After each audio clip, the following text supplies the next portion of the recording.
Cadres আয়োজিত SolidWorks workshop 2016-এ আপনাদেরকে স্বাগত জানাচ্ছি। আমি আপনাদের সাথে আছি মোহাম্মদ ফুয়াদ হাসান।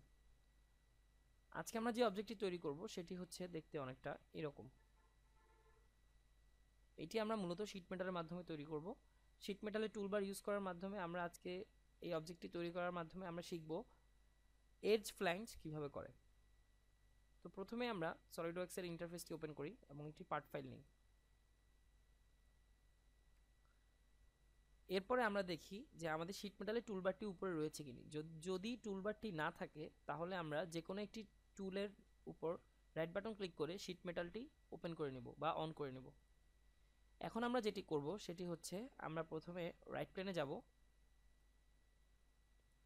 রাইট প্লেনে গিয়ে আমাদের ডিজায়ার্ড অবজেক্টটির মতো একটি 2D স্কেচ ড্র করব।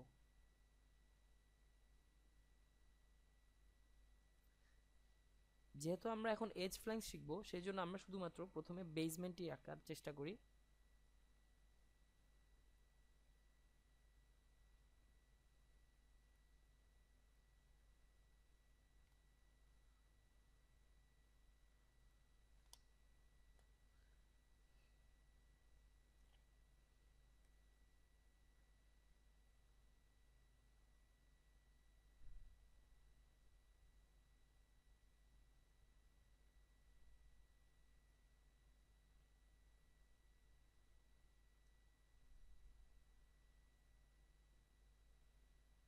এখন আমরা শীট মেটালের টুলবারে গিয়ে বেস ফ্ল্যাঙ্কসটি সিলেক্ট করব।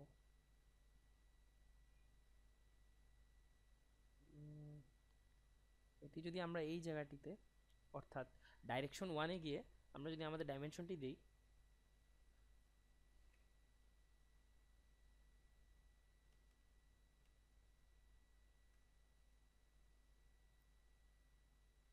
তাহলে আমরা দেখতে পাবো আমাদের এই ধরনের একটি অবজেক্ট তৈরি হয়ে গেছে। এখন আমরা এজ ফ্ল্যাঙ্কস করব। আমরা দেখতে পাবো শীট মেটালের উপরে টুলবারে এজ ফ্ল্যাঙ্কস বলে একটি শব্দ রয়েছে, একটি টুল রয়েছে। সেই টুলটি আমরা সিলেক্ট করব এবং প্রথমেই আমরা আমাদের এজটি সিলেক্ট করব।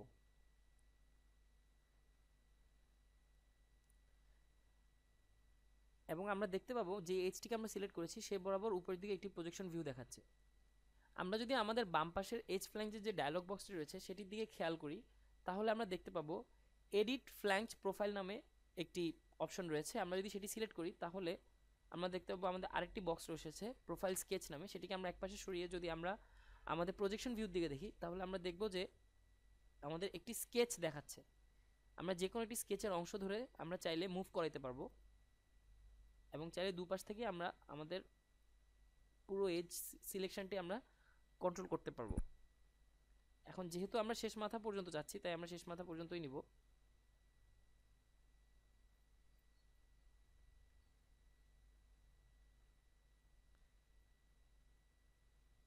এবং আমরা ফিনিশ দেব। আমরা যদি বাম পাশে এজ ফ্ল্যাঙ্কে গিয়ে আরেকবার এডিট ফিচারে যাই তাহলে আমরা বাকি অংশগুলো দেখতে পাবো। এখানে আমরা দেখতে পাই নিচে ফ্লেঞ্জ লেংথ রয়েছে। সে ফ্লেঞ্জ লেংথে মূলত 3 ধরনের লেংথ নিয়ে আমরা কাজ করতে পারবো।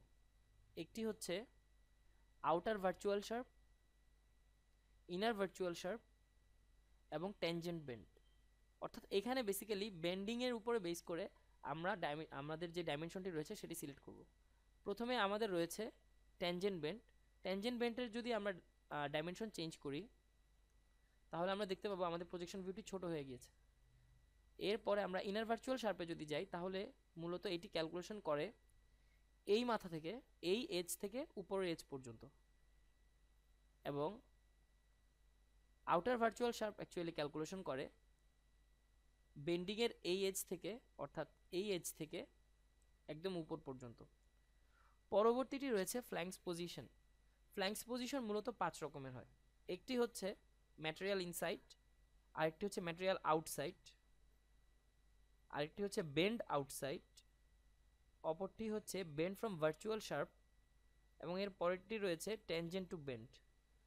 আমরা মূলত ম্যাটেরিয়াল ইনসাইড সিলেক্ট করব। ম্যাটেরিয়াল ইনসাইডের মাধ্যমে আমরা আমাদের আজকের এজ ফ্ল্যাঙ্কসটি করব।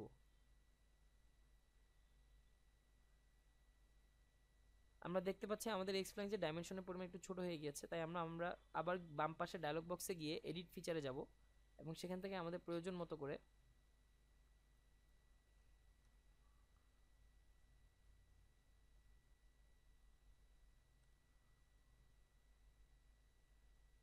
ফ্ল্যাঙ্কস করে নেব। এখন যেটি ইম্পর্টেন্ট ইস্যু সেটি হচ্ছে আমার এই বেস ফ্ল্যাঙ্গের ইনার ডায়া অর্থাৎ এজের ইনার রেডিয়াস কত হবে।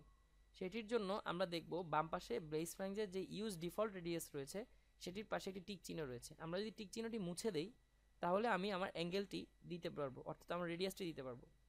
এখন আমি আমার রেডিয়াস যদি 0.1 দেই বা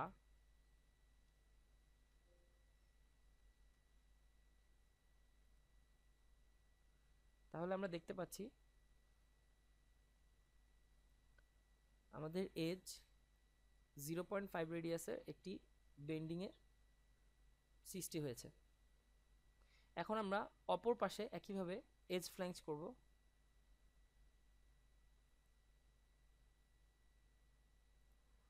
এবং ইউজ ডিফল্ট রেডিয়াসে গিয়ে 0.5 সিলেক্ট করব। আমরা মোটামুটি আমাদের ডিজায়ার্ড অবজেক্টটির কাছাকাছি একটি শেপ পেয়ে গেছি। এখন আমরা যেটি দেখব সেটি হচ্ছে কিভাবে হোল করতে হয়। প্রথমে আমরা যে প্লেনটিতে আমরা হোল করতে চাই, সিলিন্ড্রিক্যাল হলো সিলিন্ড্রিক্যাল টাইপের হোল করতে চাই, সেখানে স্কেচ সিলেক্ট করব। আমরা দেখতে পাচ্ছি যে একদম ঠিক মাঝ বরাবর এক মাথা থেকে শুরু করে অপর মাথা পর্যন্ত মোট দুটি হলো সিলিন্ড্রিক্যাল টাইপের হোল তৈরি হয়েছে। তাই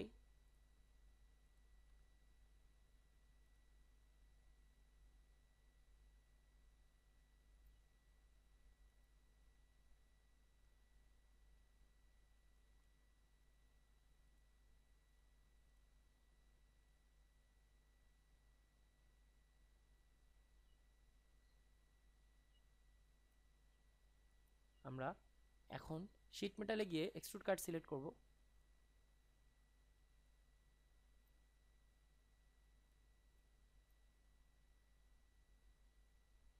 এবং আমরা লিঙ্ক টু থিকনেসটি মুছে দিয়ে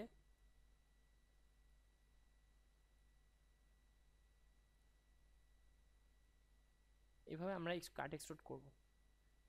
এরপরে আমরা নিচের বেসমেন্টে সিলেক্ট করব।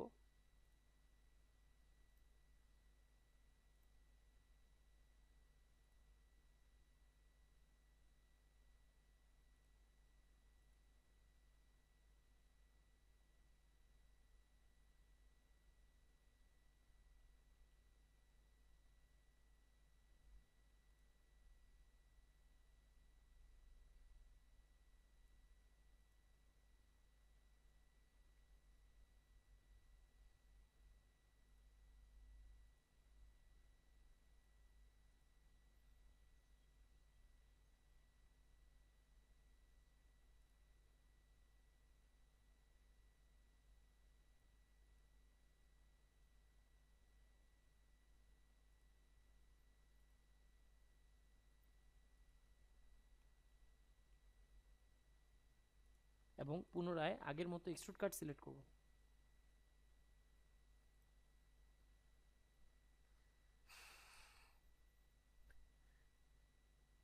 এই জিনিসটি মূলত একটি মেটালের শীট থেকে তৈরি করা হয়েছে, তাই যদি আমরা এই জিনিসটিকে ফ্ল্যাট করি, অর্থাৎ আমরা একটি শীট মেটাল আকারে দেখতে চাই, তাহলে আমরা যেটি করব সেটি হচ্ছে শীট মেটালের ফ্ল্যাটেন নামক একটি টুল রয়েছে, সেই টুলটি আমরা সিলেক্ট করব।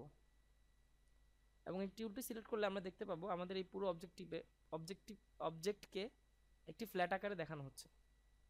এবং আমরা যদি আবার ফ্ল্যাটেনটি সিলেক্ট করি তাহলে আমরা বুঝতে পারবো অবজেক্টটি পুনরায় ফেরত গেলে কীরকম হবে। এছাড়াও আমি চাইলে আমার প্রয়োজন মতো ফোল্ড বা আনফোল্ড করে নিতে পারি। আমরা যদি আনফোল্ড করতে চাই তাহলে আমাকে বলবে বাম পাশে যে ডায়লগ বক্সটি রয়েছে, অর্থাৎ আমি যদি শীট মেটালের আনফোল্ড সিলেক্ট করি তাহলে বাম পাশে একটি ডায়লগ বক্স আসে, সেখানে ফিক্সড ফেস বলতে আমাদের বোঝানো হচ্ছে কোন ফেসটিকে আমার ফিক্সড রাখতে হবে। আমি এই ফেসটি সিলেক্ট করলাম এবং পরবর্তীতে বেন্ডস টু আনফোল্ড, দ্যাট মিন্স আমার এই বেন্ডগুলোকে আনফোল্ড করতে হবে। আমি যদি কালেক্ট অল বেন্ডস দেই এবং ওকে দেই তাহলে আমি দেখব আমার অবজেক্টটি আসলে কোন কোন জায়গায় বেন্ড হয়েছে সেই অঞ্চলগুলোকে আলাদা আলাদাভাবে দেখানো হচ্ছে।